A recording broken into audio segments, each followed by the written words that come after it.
Sir आज आपने पीपलून का चारागाह देखा और इसके डेवलपमेंट को भी आपने देखा। सर इससे क्या सीख है और सर आगे आप किस प्रकार इस योजनाओं को आगे विस्तार देंगे सर?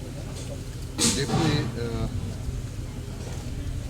वाटर लेवल बढ़ाने का सबसे अच्छा एक प्रयोग है चारागाह का विकास होता है। पेड़ लगाते हैं, इसमें छोटे छोटे एनीकट बनाए हैं, टेंचर बनाए हैं।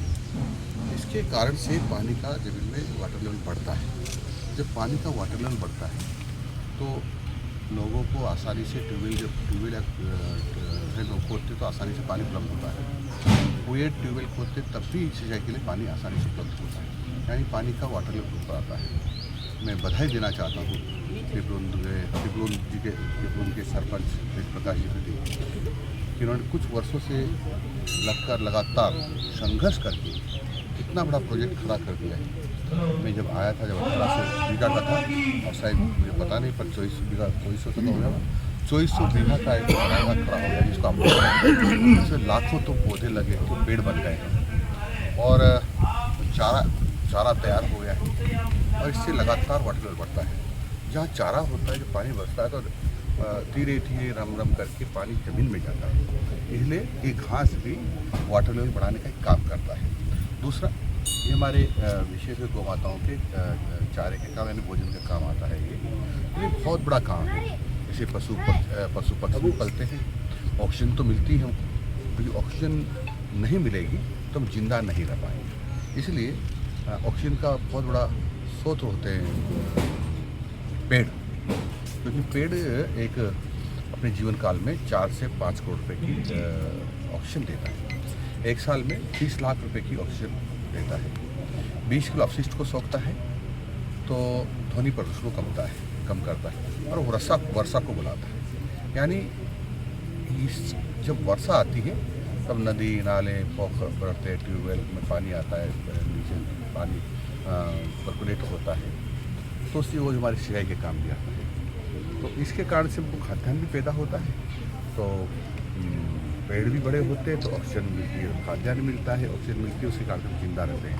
इसलिए वेद प्रकाश जी खटी है, इन्होंने बहुत बड़ा काम किया है। मैं समझता हूँ ये कहते हैं ना कि सत से आके दोहरे जो नाविक के तीर, देखन में छोटे लगे घाव करे गंभीर, यानी देखन में छोटे लगते होंगे लेकिन राजस्थान ने बहुत बड़ा काम किया है और इनकी जितनी प्रशंसा की जाए उतनी कम। सर अब आप थोड़ा शिक्षा विभाग पर भी बता दें। तृतीय श्रेणी शिक्षकों की सर लंबे समय से मांग चली आ रही है ट्रांसफ़र को लेकर, सर इस पर आप क्या कहना चाहेंगे? हमने जो उनसे वादा किया है वो पूरा करेंगे। सर आपने 1 जनवरी 2027 तक के लिए बोला है सर।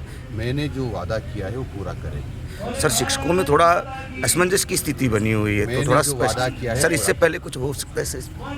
मैंने जो वादा किया है पूरा करेंगे। और एक सर निजी विद्यालयों में और सरकारी विद्यालयों में समान ड्रेस कोड लागू करने के लिए सर जो योजना बनाई जा रही है, जो आपने बात कही सर, उस पर क्या रहे? ऐसा है, हमारा प्रस्ताव था, माननीय मुख्यमंत्री जिस पर विचार कर रहे हैं। अच्छा सर, एक विद्यालयों में सर शिक्षकों के लिए मोबाइल बंद कर दिए गए हैं उपयोग के लिए, जबकि ऑनलाइन प्रोग्रेस रिपोर्ट और हाजिरी सर उस पर कंटिन्यू है, तो सर ये भी एक विवाद बना हुआ है। कभी बंद नहीं किया स्कूलों में, मैंने कक्षा में ले जाने पर मना किया है। पढ़ाते समय मोबाइल कक्षा में न ले जाएं। और जब वो जाते हैं कक्षा में तो अपने प्रिंसिपल के पास अपने उसके चेम्बर में रखते हैं, जो नियत स्थान है वहाँ। हमने कभी स्कूल में ले जाने से मना नहीं किया, कक्षा में ले जाने से मना किया, ताकि पढ़ाते समय मोबाइल अनावश्यक रूप से मोबाइल की घंटी ना बजे। जब घंटी बजती है तो अध्यापक का भी पढ़ाने का तारतम्य टूटता है और छात्र की भी एकाग्रता भंग होती है। सर अकेले जहाजपुर उपखंड क्षेत्र में 400 से 450 पद सर शिक्षकों के रिक्त विषयवार और ग्रेडवार सर, इस पर लेकर सर क्या विषय? आप सही कर रहे हैं, कांग्रेस ने बड़ा पाप किया है।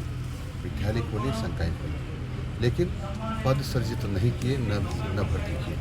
अब हमारे माननीय मुख्यमंत्री भूपेंद्र लाल जी शर्मा पद भी सर्जित कर रहे हैं और भर्ती भी कर रहे हैं।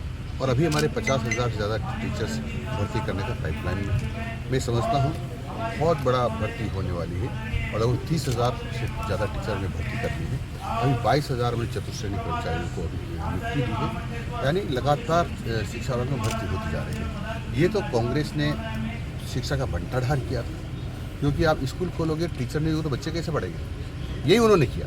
और हमने इस बार कोई स्कूल नहीं खोला। हमने कहा जब आप जहाँ हमारे विद्यालय हैं जिनमें शिक्षक नहीं है, पहले शिक्षक भर्ती करेंगे, उसके बाद आगे की बात करेंगे। Thank you sir.